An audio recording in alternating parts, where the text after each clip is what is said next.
And joining me today, we also have Chris Shenton, who is our head of people science, should I say. He's an organizational psychologist who will be available later on in the call to discuss any questions that you have as we go through today's webinar. Hi guys, Chris here. Thanks, Chris. So we'll kick off. So today's webinar is, as I mentioned before, the phases of remote work, moving from mobilization to mastery when working from home.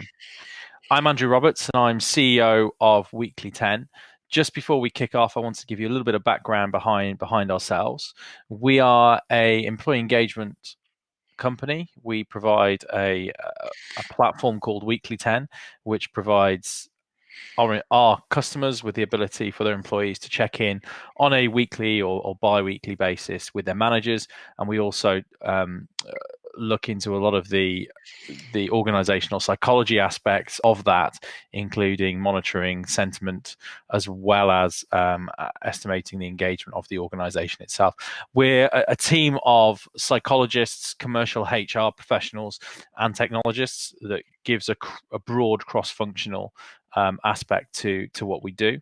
In addition to that, we have around 200 clients globally, ranging from large multinationals through to smaller outfits between kind of 20 and 30 in number, and we are globally based. So we have operations in Australia and New Zealand, as well as North America and here in the UK. So first of all, let's talk about remote work and the big jump to remote work very recently. It seems everyone's an expert at the moment of what you should do when you move remote, but often you will see the tips are about what tools you should pick up, and less so about the psychological aspects of how you actually operationally run a remote team, and the phases that you go through. We're all familiar with the kind of Kubler-Ross change curve and how as you go through change, people go through different aspects of very different aspects of interacting with that change and responding to that change. It's exactly the same with remote working. So how do you put the plan in place, and how do you execute that plan in such a way that your organization is as productive and also as happy as possible as it goes through that process? And what does that look like at the end of the day and at the end of that process?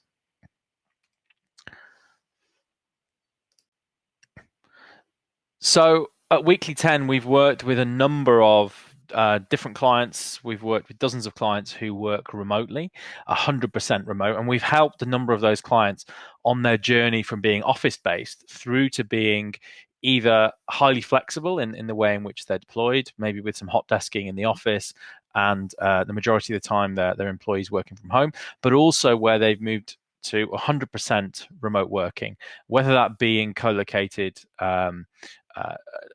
sharing of in terms of your WeWorks of the world, or whether they've moved to pure home working.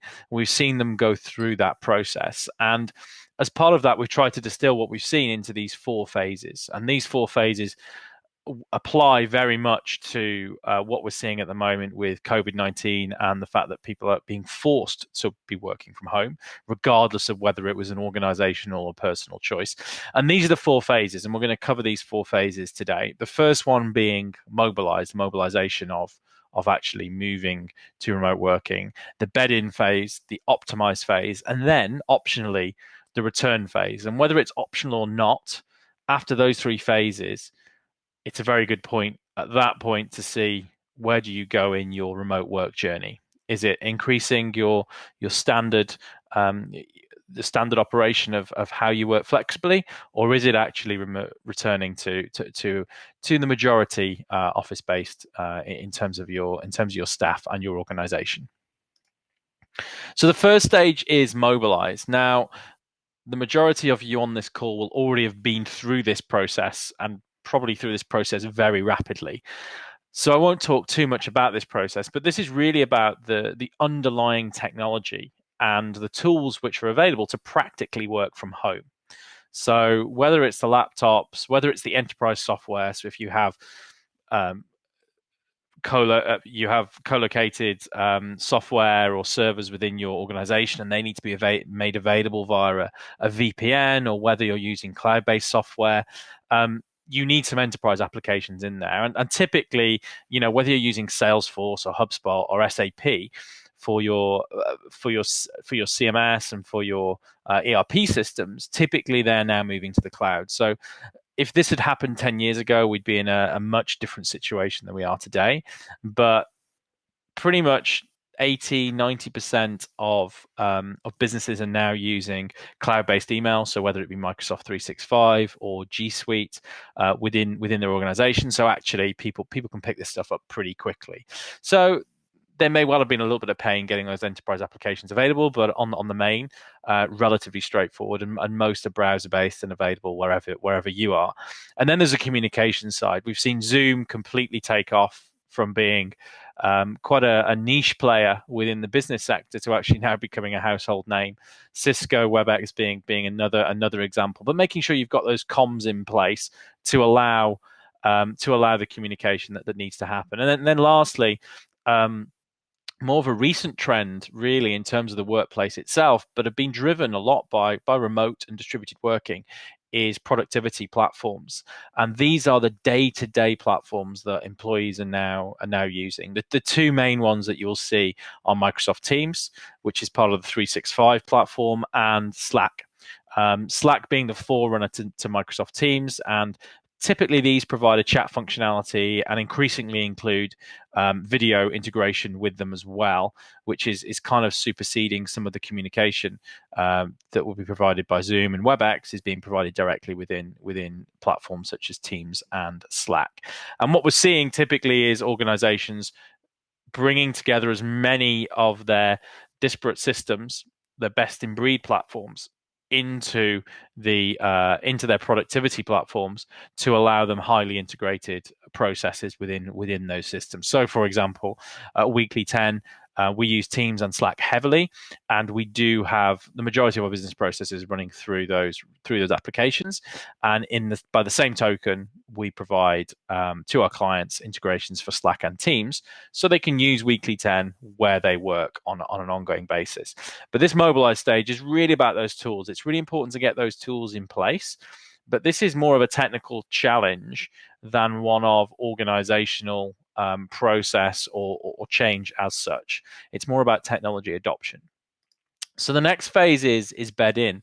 So once everybody's started playing with their new platforms, their new software, their new laptop potentially in their home working environment, what happens then? And this is a really key moment in their remote work journey.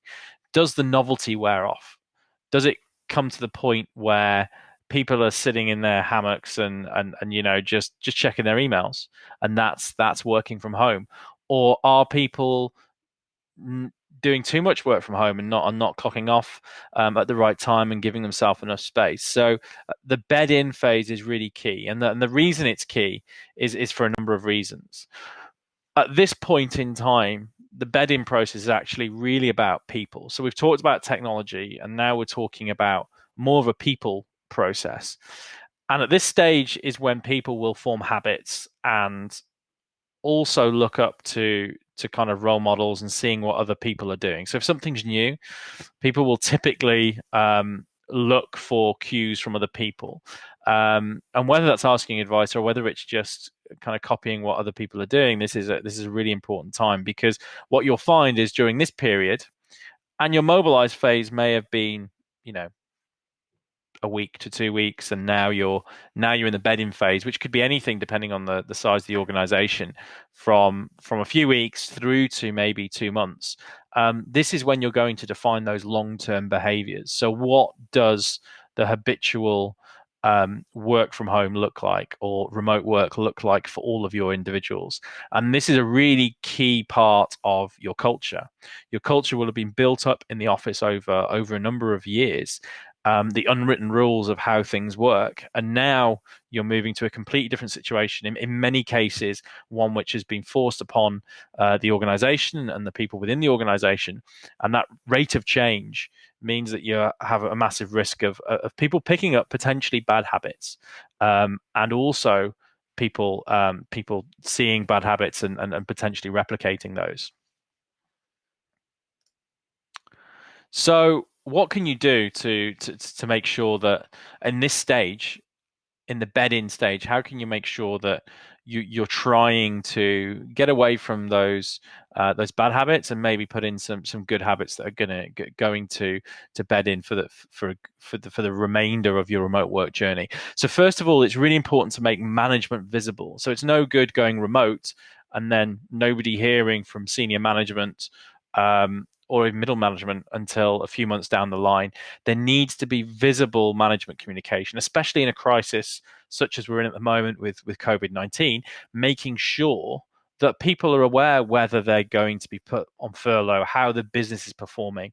The uncertainty is something which isn't helpful at this moment in time. So it's really important to make sure that you really make sure that you put these things in place. So, secondly, what do? You adopt a lightweight process, and it's all about putting in place the things at this stage which are going to work for the longer term. And then how do you ensure managers are communicating on a one-to-one basis? So how do you make sure that your managers are actually doing the things they do in the office on a regular basis and moving those to um, to the remote work phase as well at that moment in time.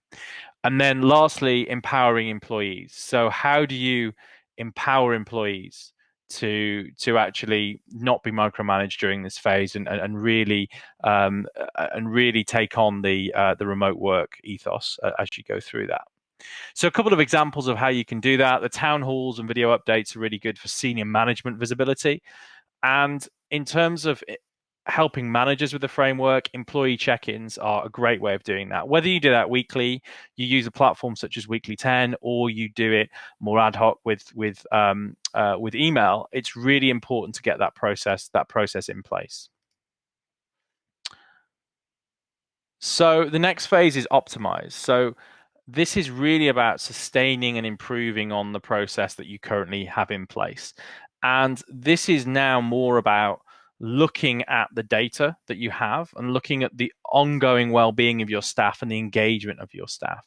And in doing that, you can then lead to iterative improvements in your process. So you're not going to get things necessarily right day one, and it's all about iterating over that process over time.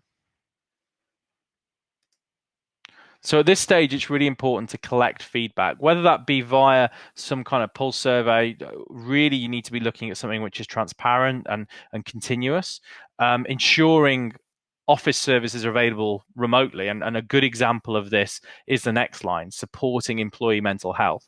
So typically, especially in the UK, you will see a lot of use of mental health first aiders and trained first aiders within the organization. You need to make sure that they're now available and accessible in the remote work phases as well.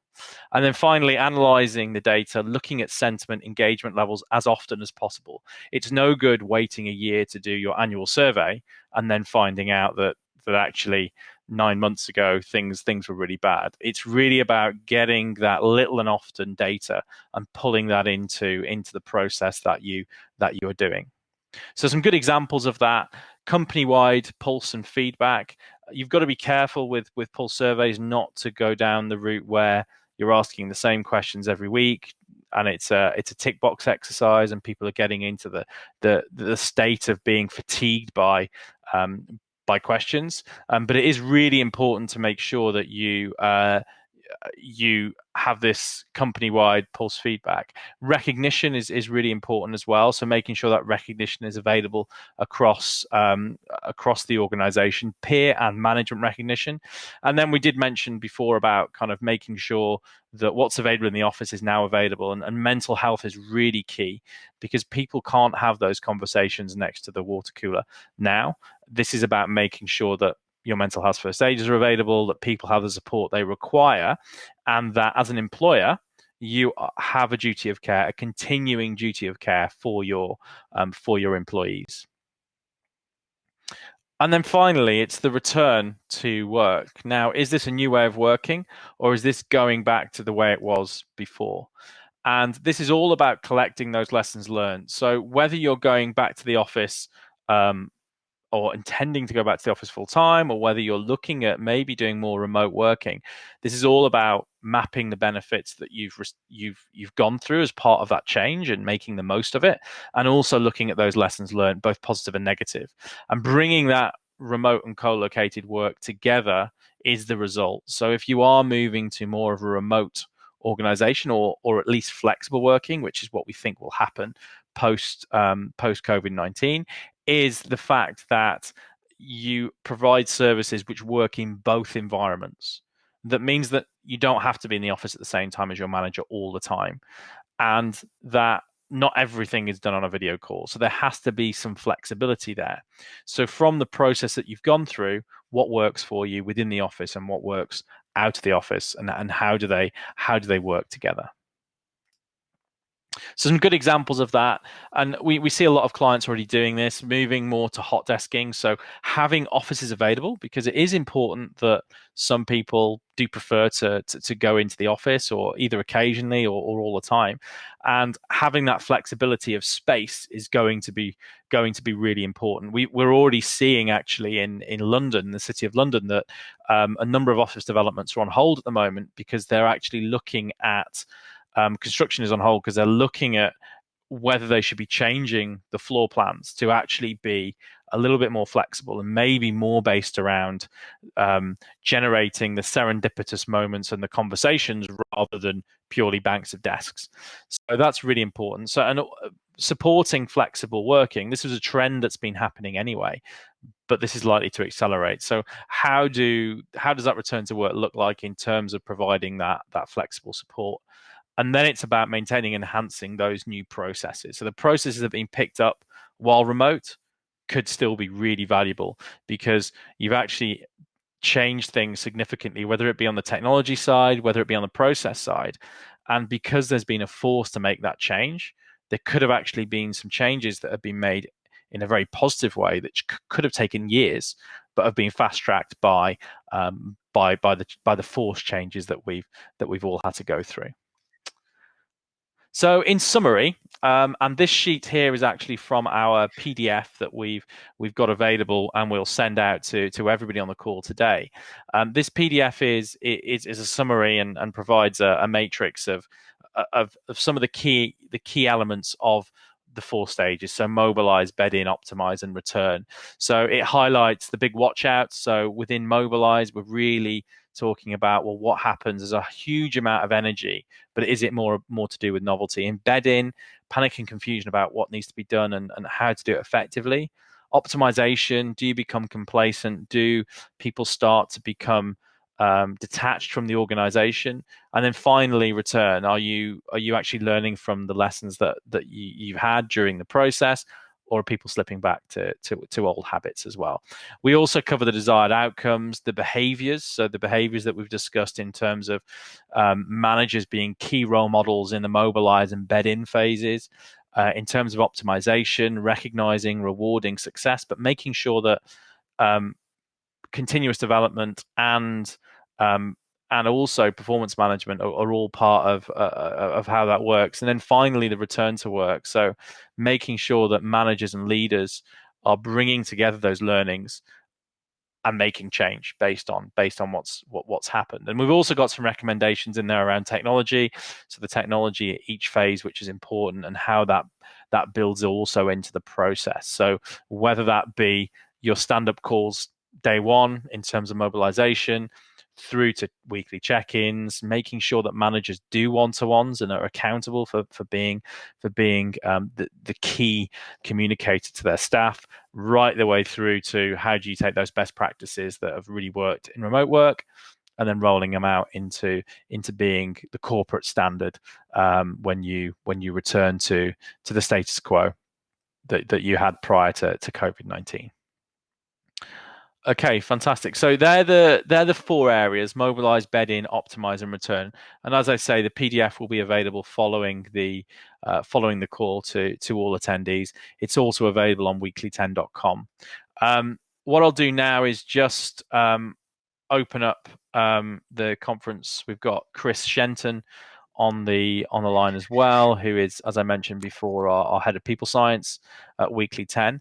And if anybody has any questions, please drop them into the questions box or fire them over. I've actually got a couple of questions already, Andy, that have come in. Question one from Tabitha. Hi, Tabitha. How quickly should we be moving through these phases? I don't know. I think you touched upon that as you were talking, but I don't know if you want to elaborate or if you want me to. Yeah, you can elaborate. Feel free, Chris. So I guess there's no set rule really, Tabitha. It's very much a case of moving at your own pace. Obviously, by now, the vast majority of everybody on the call and businesses around the globe have probably certainly mobilized in terms of their start, and most have probably moved out by now. Mobilization is obviously kind of the short-lived phase, really. Then where you're at now when it comes to bedding and optimization, I mean, optimization is usually, it's a bit further down the line at the moment. Most of us are still learning our way through this remote work experiment. But, if you've sort of got experience with remote work already within your business, or if you're a small business and quite agile, it might be that actually you've already found your perfect way of working, and now it's just about optimization. So you could be in bed in for 2 weeks, or you could be there for 2 months. There's no right or wrong answer. It's about moving at a pace that suits you and the business, really. Yeah, agreed. Another question here from Alex.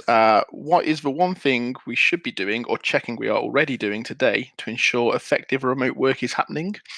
That's an interesting question. I don't know if you've got any thoughts yourself, Andy. Yeah, I think from my Chris might have another play here as well. I mean, I think from a how do you tell it's effective? You really need to have processes and technology in place which tells you that people are having the right conversations. It's all typically about conversations. Managers are key here in terms of managing the performance of their staff without going down to micromanagement levels. And we wrote something very recently about the challenges of going remote for managers, because you can no longer have those quick conversations over the table.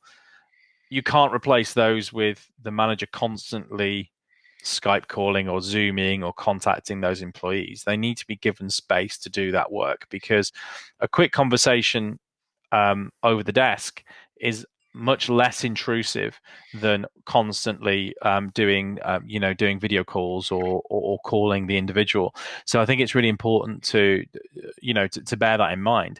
But what you do need is a way of viewing this, and telling managers just to do this will not suffice.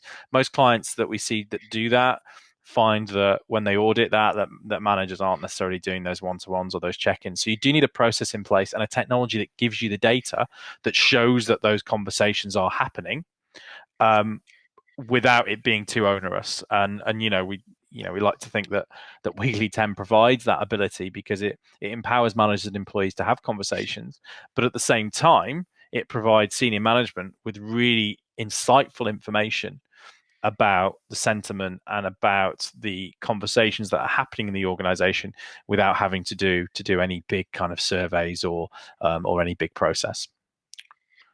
I'll just sort of echo that point. Certainly the first point as well. I mean, I was going to mention the sort of the asynchronicity that's required when it comes to communication. You can't just expect necessarily to hear back as quickly as you would if you sat opposite someone. So that can be a real challenge for managers. So getting your head around, it's okay to wait, providing the work gets done. It's okay to not hassle your employee all the time like perhaps you would if you sat opposite them. I think that's an interesting and useful point.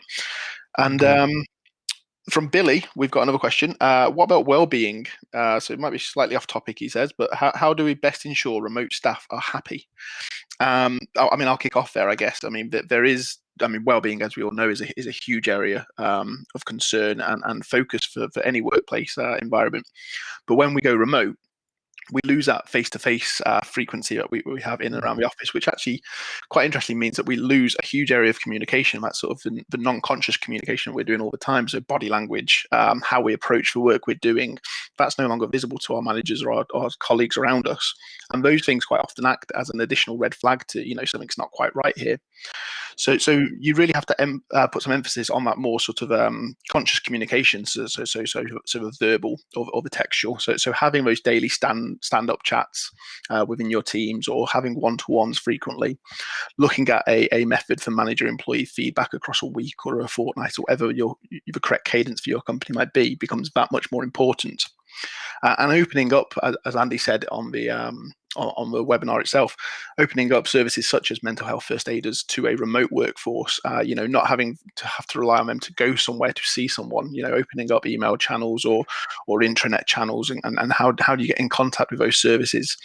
One thing that comes to mind, and not to blow the horn of Weekly 10 solely here, but within Weekly 10, within an employee check-in scenario, you can have questions which are directed specifically to, say, mental health first aid team.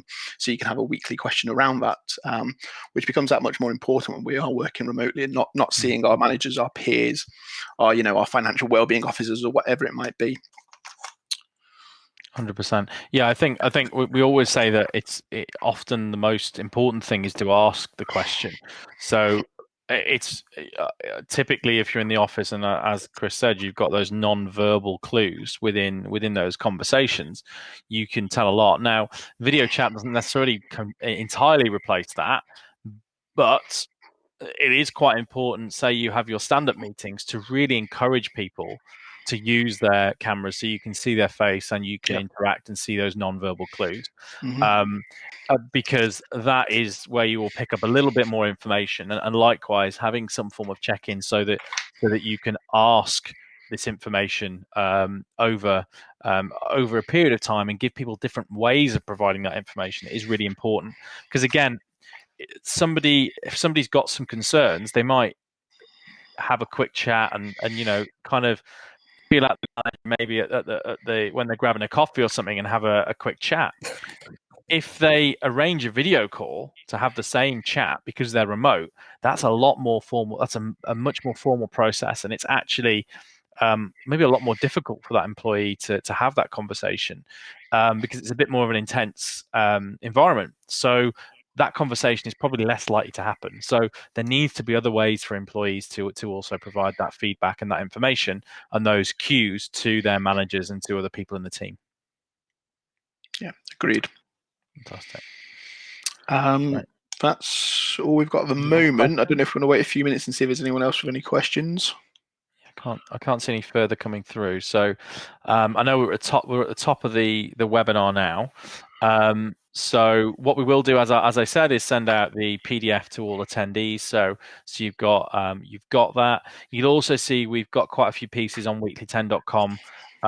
We push out blogs and content on a relatively frequent basis and multiple times a week that you will find some really interesting stuff there, hopefully around remote work.